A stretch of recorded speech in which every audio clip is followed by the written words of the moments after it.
Go back. Yeah. You survived.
When we came with Mum, we stopped at the car park on there that's closed.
Long whip.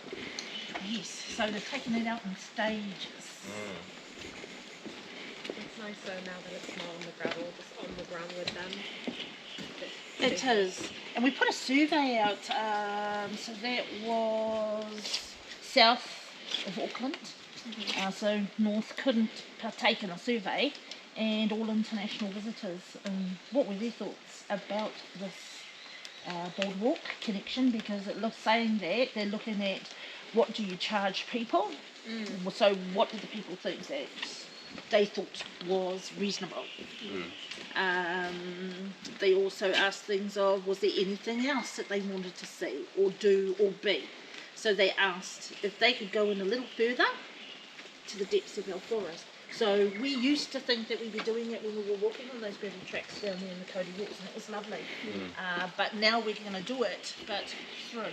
coming through on the boardwalk that will bring us through from there to here, through the forest, in and around some other large size kauri trees that we have. Nice. Yeah. So welcome in today. Thank you. Thank you. So my name is Teresa. To just introduce myself, I am one of the many ambassadors that stand in during the day from 9 to 3 to give information. As you can see, we've taken the information boards when they completed this. So our job is to raise awareness, give information and raise awareness around what dieback is, or the disease that is killing our giant kauri's. So to start off with, Tane Mahuta coming in at approximately 2,300 to 2,500 years old. For where we are standing, we are on the underside of Tane, so we will not get to see all of him. It is not until we have finished here, or you have finished here, that you're leaving and going across the road, yes again, up the path. Some step out onto the picnic area, but being mindful it is very wet, to turn around and look back where you will be able to see the other half of Tane Mahuta.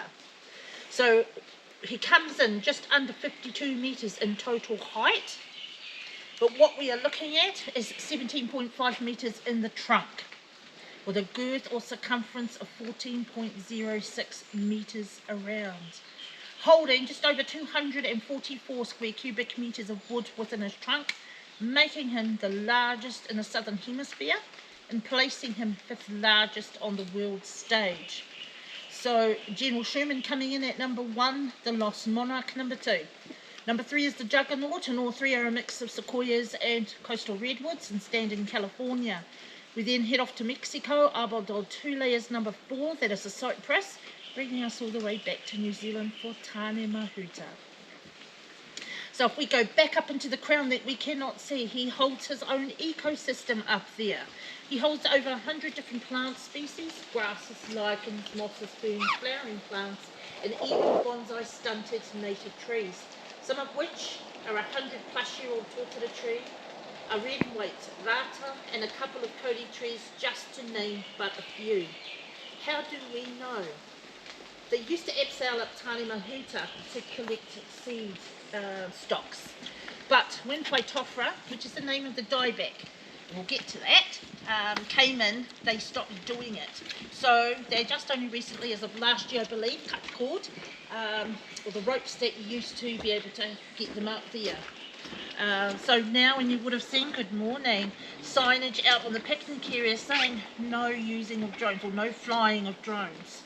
So DOC, or Department of Conservation, are the only ones that use them in order to check the life that are up in their branches.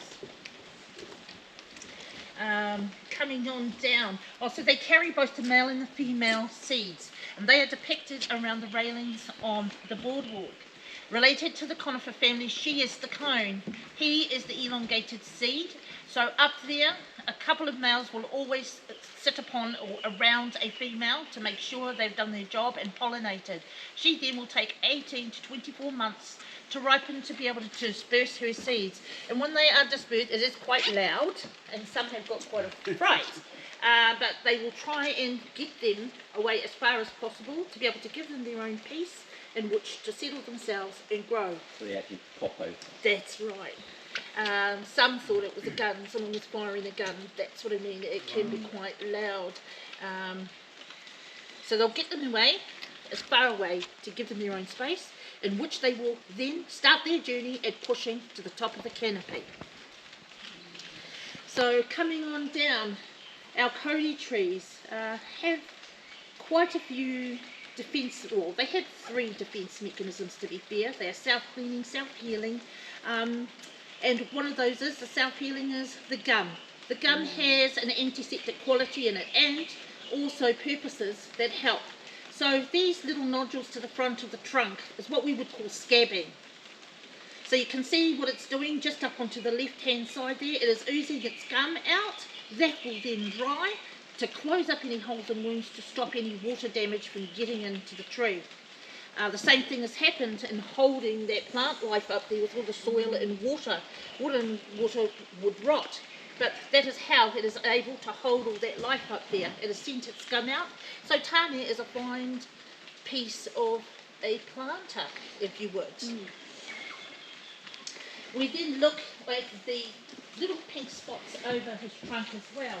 So that is another defence mechanism.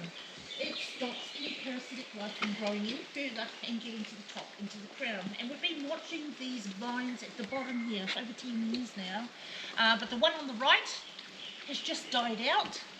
I'm having to try and to climb so many times and getting stopped. It's just died. And this one here on the left stays pretty much where it is. The other thing that we can see is a design or twisting, a diamond pattern and a twisting in the trunk. So we used to tell our visitors they twisted to follow the sun, but that is just not true. Our codies are already at the top of the canopy, so they don't need to follow the sun. They will twist naturally in order to strengthen and stabilise their structure to be able to hold the weight that they hold in their crowns. If we're going down into the soil, we all know that the Cody tree roots are shallow and delicate. So feeding roots are 5 metres. They're lateral and peaking, about 1 to 2 metres from the surface. So not very deep at all. But they will come out, and Tane